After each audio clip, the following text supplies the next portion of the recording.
حکومت کشور به زنان و بانوان احترام خاص ظاهر می‌نماید و در یکچند برنامه دولتی استراتژی و کانسپسیا و دورنمای فعالیت زنان و نقش آنها را در مقام راهبری، تحکیم دولتداری، سالمی جامعه و پایداری و استواری عائله تاکید نموده است.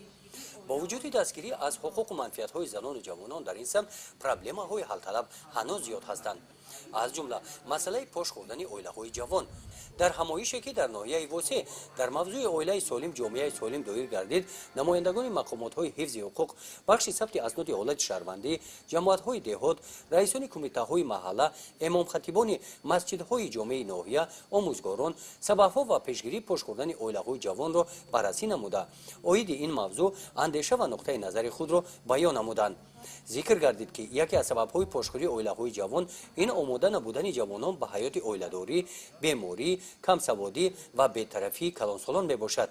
بخش کار با جوانان و ورزش ناحیه واسه بخشیده به روز 16 روزی بدون زوراوری کارهای فهماندهی و اکسیا و خوری و صحبت‌ها را در محل برگزار نموده ایستاده است و تصمیم گرفته است که من بعد نیز عاید پیشگیری این عملها کار را باز هم جانب‌تر نماید. در این همایش با مقصد پیشگیری پاشخوری عائله‌های جوان پیشنهاد گردید که در آماده نمودن فرزندان به حیات عائله‌داری والدان باید که مسئول باشند. در مکتب درس معرفت عائله‌داری در سطح بلند گذرانیده شود.